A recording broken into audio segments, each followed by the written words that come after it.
This is Rock Man is with Unearth. So how are you doing, man? Doing well, doing well. Yeah, it's a long day today. Been have 1 week between tours. So doing a lot of stuff around the house, hanging out with the kids, but doing a lot of yard work and housework before I get going again. How's life treating you? Life's treating me well, man. Get the record coming out soon. Uh, like I said, my kids are doing well. My kids are 5 and 10. They're in school, having a good time, doing their schooling and sports and everything. So uh like I said, we got a week between tours, 9 days to be exact. So soaking up a lot of time with them. So congratulations on the Ruinous dropping in 2 weeks. Congratulations on that. Thank you. Yeah, May 5th. The Wretched, the Ruinous is our eighth record. And we were hard at work on it for a while, and happy to finally see it have the light of day. So this is your eighth album, is that right? Yep, eighth record. We have two EPs as well, but eighth full length record. I just listened to that new single, Into the Abyss. Man, it was totally brutal, man. That was super hard. I don't appreciate that, man. That's one of the more melodic tracks in the record too. So the next single we're releasing is on record release day, May 5th. It's called Dawn of the Militant, and that's a thrashy metallic hardcore song. So it's really, really heavy. Can you explain the video to me? The video, that was the director's vision. The song is about when Earth becomes uninhabitable for us. And we didn't want to make it as direct. We wanted kind of an artistic view. So when years in the future, when the Earth, if we do not correct things here with the environment, if the Earth becomes uninhabitable and we have the technology to leave, then some people will get to leave, but not everyone will get to leave. That's the summation of the song. It was inspired by both the poem and the movie Anayara. But the director Neil Corbin wanted to make something a little bit more abstract, and so these people are in that world, in that future world where everything's kind of burned out. They're living in the desert because there's no real habitable spots on the planet, and they play a game that they have to, whoever wins gets to get on the ship or go into their interstellar device and get out of Dodge. So that's the main take of the video. For me, it kind of seems a little weird. It's definitely weird. It's supposed to be weird and creepy. Like you Supposed have to leave you, make you what? make you feel uneasy. Hmm. It definitely made me feel very uneasy, but it also just made me feel like just like what's happening here? Right. We got half the job done then anyway. Like you have these girls and they're making these other girls watch your videos and they don't want to. Like they're going to love this or you're going to be banished from the cult. Yeah, I guess you could take that from that. Yeah. What they were doing was they were trying to play that game to see who's going to get into that interstellar device and or vessel. And it turned out the blonde woman won, even though she had to leave her family behind. Did you see that Crazy Town fight? I did not see it. I saw the headlines. I did not see it. Did you? Yeah. Oh my God. This fight was like crazy. There was a lot of N words in it too, though. Oh, you can't do that. Yeah. I can't do that. I saw one guy had a busted up face. Uh huh. It happens once in a while. Guys getting scraps, luckily I haven't been in one in a while, but I've had my share. Have you been in a fight? Yeah. I actually was in one today, actually. Really? Uh You huh. should you look all right. Yeah. I knocked the. You should see the other guy. I knocked his tooth out. Oh, really? Yeah. So, I don't know if I was friends. I got suspended for 2 days. That and how old are you? 12. 12, yeah. When I was 12, I got into too many fights. I got suspended for fighting as well.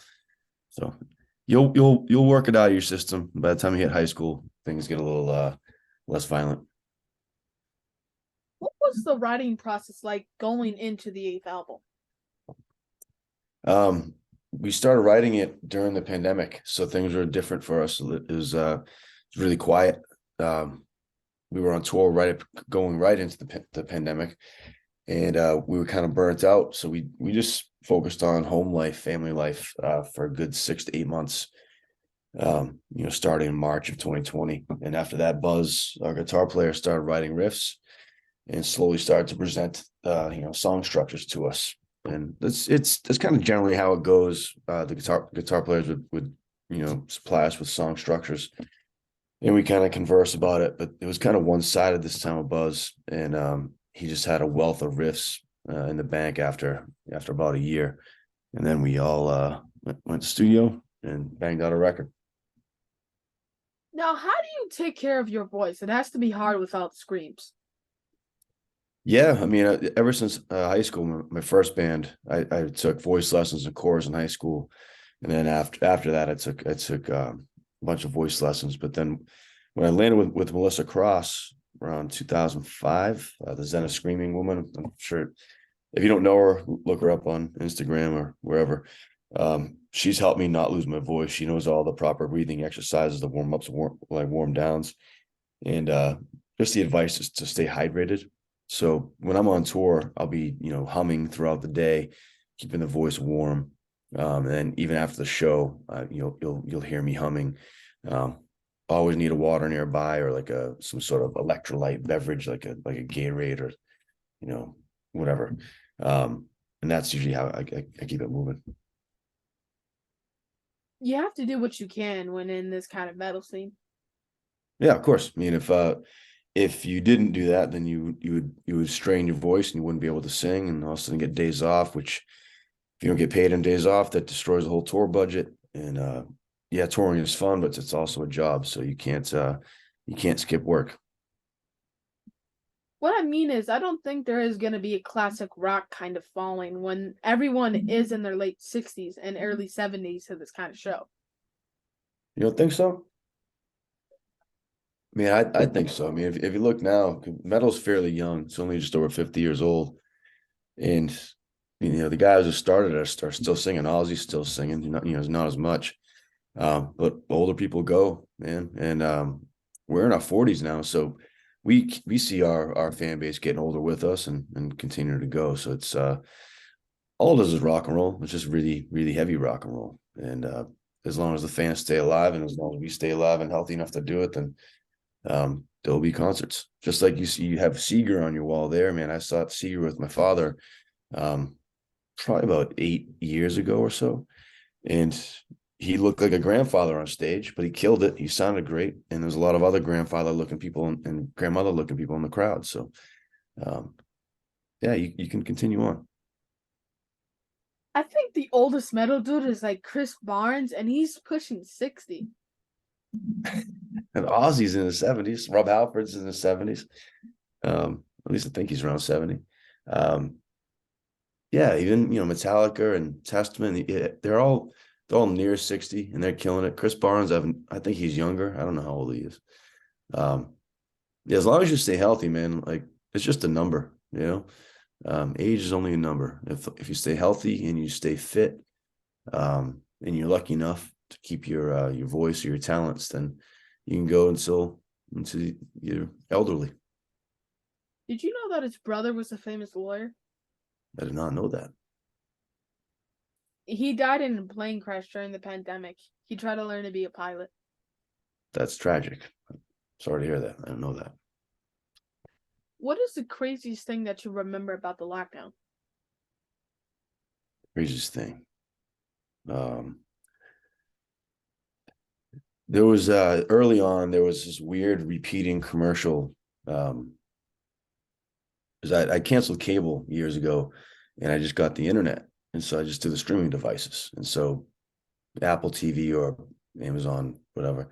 And there was one of the stations like ABC News, and it kept on repeating the same creepy video about washing your hands and um, avoiding contact with others. And it seemed like a movie. It was just a creepy, PSA that lasted 3 to 5 minutes, and it was alarming that it just kept on being repeated.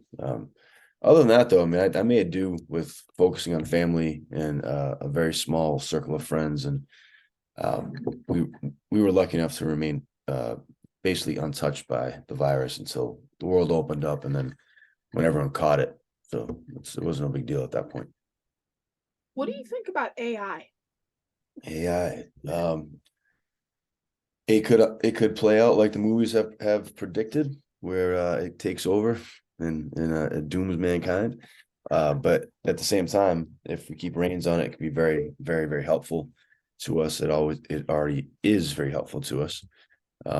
Unless, do you mean with music or art? I mean, it's a whole Yeah, wealth I of what. mean like music because it's crazy. They have full songs without singer, but it sounds just like them. I wonder if people who writes to say like the Doors or Elvis or Biggie Smalls will just agree to put out an AI record. Yeah, I mean that could be the future of where things are going. You know, you already have the holograms on stage, so why not have a Michael Jackson, a new Michael Jackson song with the hologram Michael Jackson doing a whole tour with a new record. The sky's the limit. Mhm. You plan on going this tour this year? The plan of what? Do you plan on going on tour this year? Yeah, we leave next week. Yeah, we just got back from Europe, and we were there for 3 weeks, and we leave next week for 4 weeks, and then we come home for 2 weeks after that. Then we go back to Europe for 2.5 weeks. So after that, we've just announced dates in Texas in July. That was a band, but we've dates with Bleeding Through this July in Texas, and it's a co-headlining tour. We toured them many times back in the day, so it'd be good to get back with them out there. And then after that, we are looking for the right tour to or tours to support our new record, The Wretched, the Ruinous. What do you think about ticket prices getting super high for a lot of bands? Um, the ticket prices are a direct reflection of minus fees, of course. Ticketmaster, a whole different thing.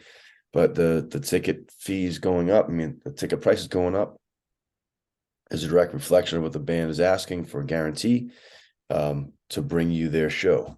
So if you're going to see a band that's charging $100, but they don't bring any sort of production, then they're probably trying to pocket a large guarantee. But if you're going to see a band that's charging a large sum of money and they're bringing, pyro and lasers, then that might be worth it. For us, we bring a small light show. We take mostly pride in our live performance, so our ticket prices will always be relatively lower compared to the rest. A fair bargain.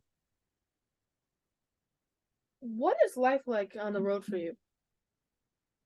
It varies. This last tour we were in a bus, so it's a bit more comfortable. You wake up the venue, you load in early, you do your sound check, and you kind of go about your day until you have to start getting ready for your set. This upcoming tour, we're in a van, so it's going to be a bit more hard work, especially in the USA. It's such a big country, a lot of long drives. Some days 8 to 10 hours in the van. So you're gonna drive basically all day, get to the venue, load in, sound check, grab dinner, rest for a minute, start getting ready for the gig, play the gig, load out, go to the hotel, catch some fast sleep, and repeat.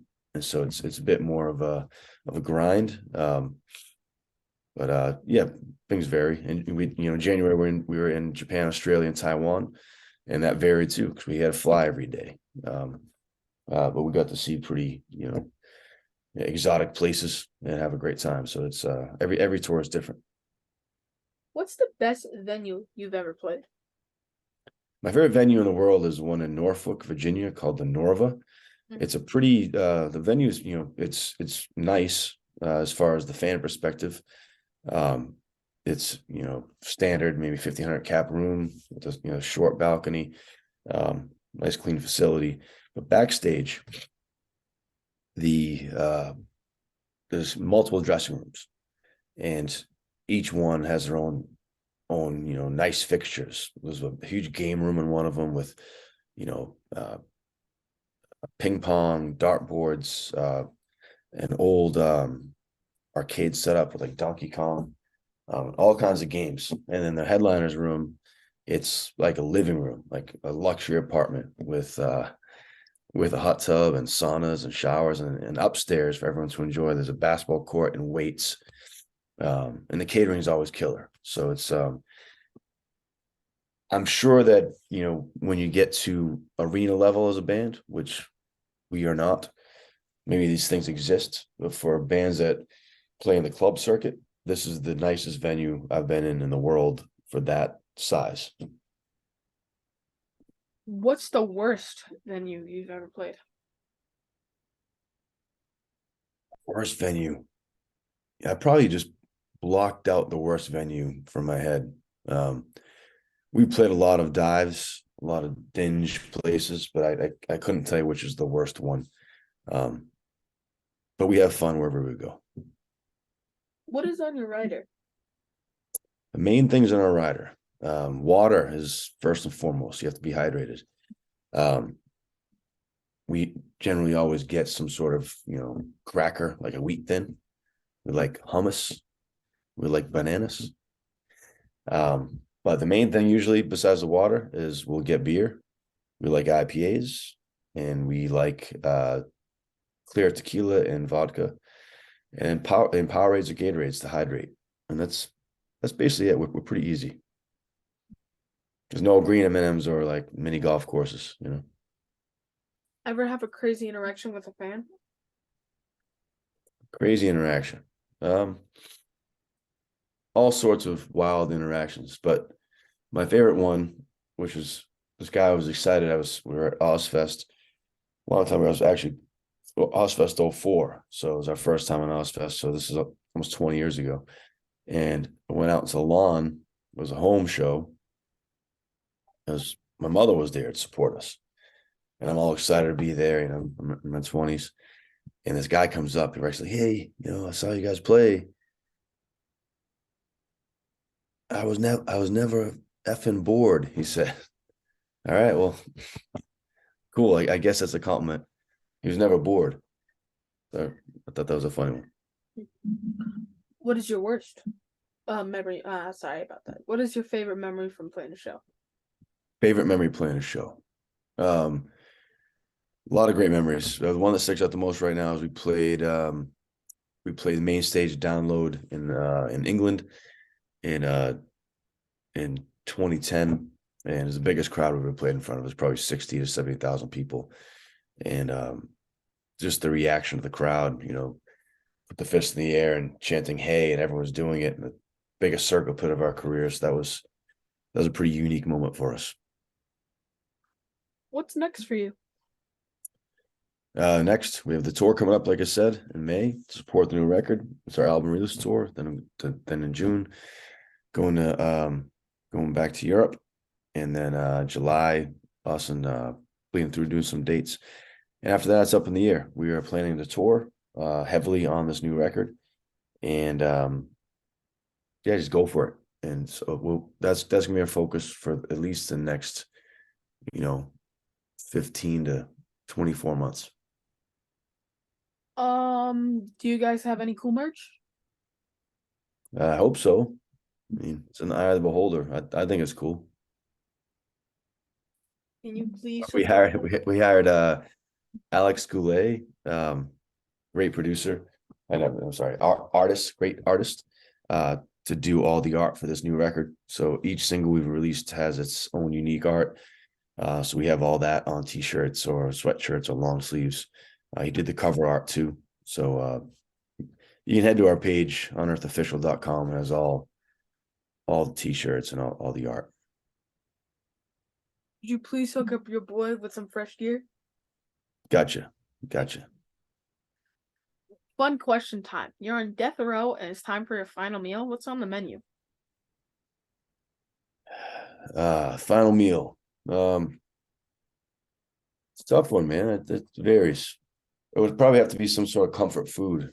Probably my favorite thing of all time is barbecue chicken wings on the grill. My dad cooks some mean barbecue chicken wing on the grill. So that maybe some macaroni and cheese and some Boston baked beans would be nice. I don't plan on going to death row. Let's hope not. So it's death row and time is over. How are you gonna die? How are you going out? On death row, Uh-huh. I mean, you don't have a lot of options, right?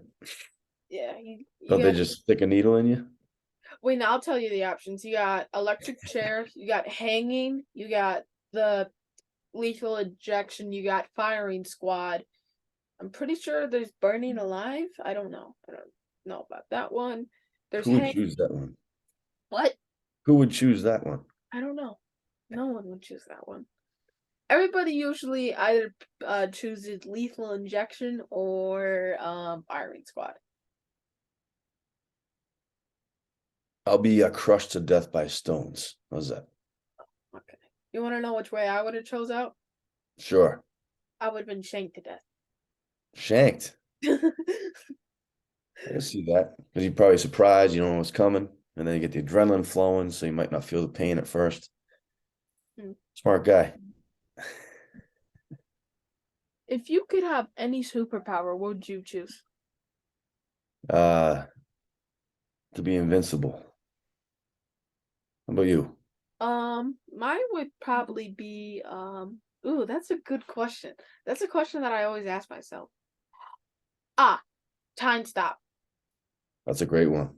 Time control, like time manipulation. I can like anything to do with time, like I can fast forward time or like stop time or something. You ever seen Click? Yeah, yeah. Adam Sandler? Have you seen that? Uh-huh. Like that with the remote control? How you like click pause and then everything freezes. Yeah. I think that would be a useful superpower because you know like how the Flash, you know, when he gets in like bad situations, I could Mhm. basically be like that. So I can like always get out of harmful situations and stuff. Yeah, but if you fast forward too much, then all of a sudden you miss parts of life. That's what Click was about. Great film. Worth a rewatch. Yes, I've watched it before. I watched it like in 2020 during the quarantine. Yeah. I watched it at the end. I watched how he became rich and I watched all that, but it was a really good movie, I think. Very movie, yeah. Yeah, it was emotional too, man. It was actually emotional. I cried. You Wow. did? Yeah, man. The whole scene with the last time he sees his dad and he's rude to him. That was That's pretty sad. impactful. Yeah, it was pretty bad. Like, man, imagine that. Imagine that.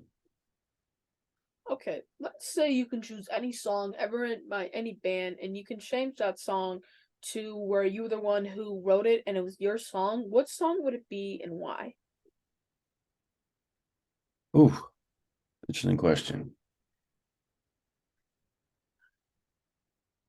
I don't know. I don't know if I'd want to change someone else's song to be mine. Um,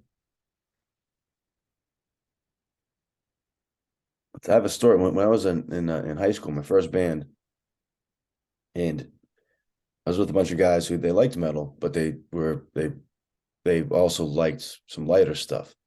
I was trying to get them to be heavier all the time, and they didn't quite know Pantera yet. And then uh, I got Vulgar Display of Power when it came out, and I remember I was contemplating, and I didn't do this, but as a thought that entered my 14-year-old brain to like, hey, I'm gonna hum the riff to Walk to them because Walk wasn't even a single yet, so it wasn't really popular yet, and see if they'll write this song. And believe me, that really heavy music is good. But it was a stupid thought. And I realized it was a dumb thought. But yeah, I don't know. I mean, people's music is like my favorite song of all time is Domination by Pantera, but I'm glad that they wrote it and performed it. So I got to enjoy it. All right, thank you for being on my show. It's been a pleasure speaking with you, and you have a good night. Jay, man, pleasure. Been a yes, Good definitely luck. has been a pleasure. Rock on, bro, or Good metal luck. on. Yeah. Oh yeah, man. All right, peace. Peace. Peace.